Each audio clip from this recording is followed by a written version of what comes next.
China is threatening war over Taiwan, but a recent donation of U.S. COVID vaccines makes that seem a little less likely.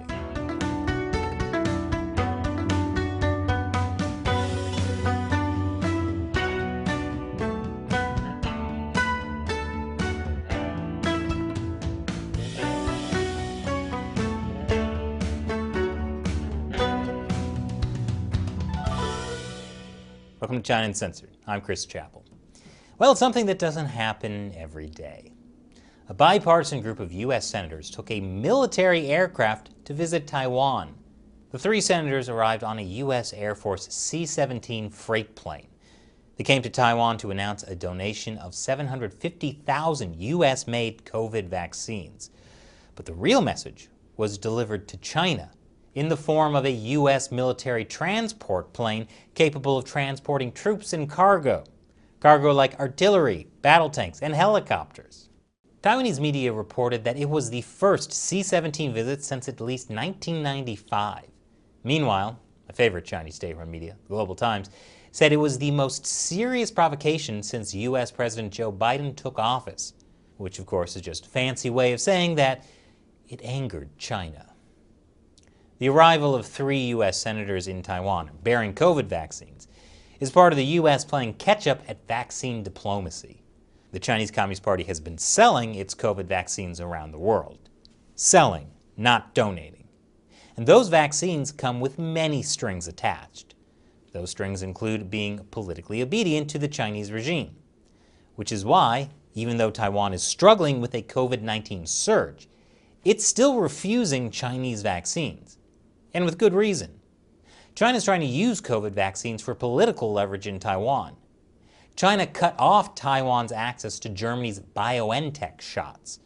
And when Japan donated 1.2 million vaccines to Taiwan, China said Japan was using the vaccines as a tool of political self-interest. The party loves to accuse others of doing what it does. I'd say it's a guilty conscience, but I don't think the Communist Party feels guilt. But the Biden administration is now making a push to donate COVID vaccines to the world. Donate, not sell, unlike China. And one U.S. official said U.S. vaccines don't come with strings attached. Senator Tammy Duckworth, one of the senators who visited Taiwan, said Taiwan is getting first dibs. It was critical to the United States that Taiwan be included in the first group to receive vaccines because we recognize your urgent need and we value this partnership. The Chinese Communist Party hates when the U.S. recognizes Taiwan like this. But China's response to this visit has been surprising, and it has many Chinese citizens infuriated. I'll tell you more after the break. Welcome back. So as you can imagine, the Chinese Communist Party is not happy about U.S. senators visiting Taiwan in a military aircraft. Chinese jets have been making daily incursions in Taiwan airspace for months. China considers Taiwan part of its territory. And my favorite Chinese state-run media, the Global Times, calls this latest move by the U.S. and Taiwan salami slicing tactics. They're accusing the U.S. and Taiwan of using small actions to get closer diplomatically, slice by slice. And the Communist Party knows about salami slicing since they're using it to take over more territory in the South China Sea and on the Indian border. The Communist Party also doesn't get irony. So as this Global Times editorial asks, how should the mainland respond? Turns out, by doing nothing. Nada. Zip. State media, including the official Xinhua news agency, didn't report on the trip, while the Chinese Foreign Ministry sidestepped a question about the plane. But later, Foreign Ministry spokesman Wang Wenbin broke out his inner wolf warrior with this incendiary rhetoric. The U.S. should avoid sending any wrong signal to Taiwan independence separatists and causing further damage to China-U.S. relations and peace and stability across the Taiwan Strait.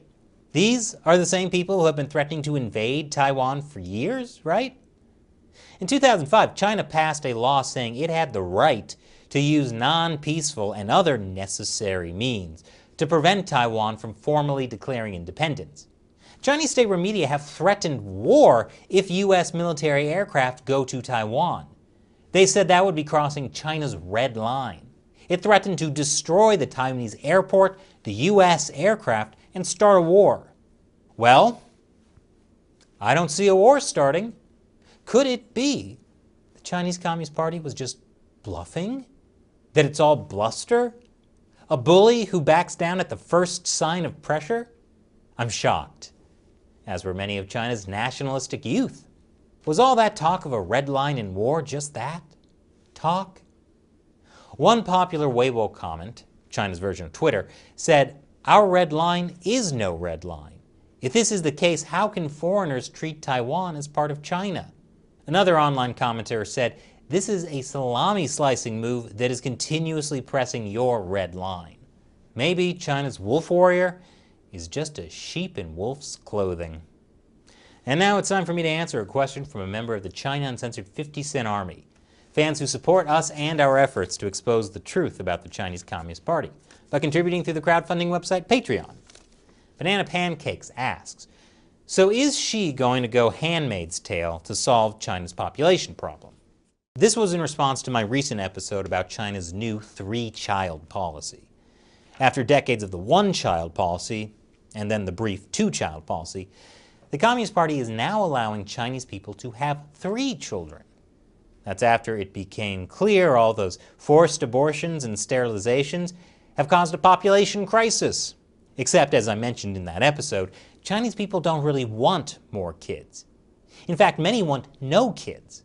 Intense workplace competition, inadequate childcare, and widespread job discrimination against pregnant women have made childbearing an unappealing prospect for many. So, will the Chinese Communist Party resort to Handmaid's Tale tactics?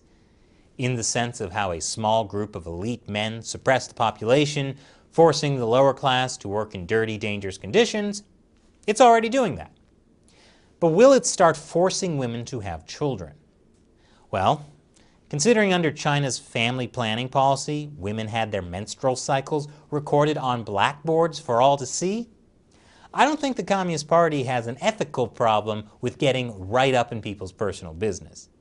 In fact, they don't see it as your personal business, they see it as the state's business. So I really wouldn't be surprised if one day the three-child policy goes from a recommendation to a requirement. In fact, I talked about how the party could start forcing people to have babies in this recent episode.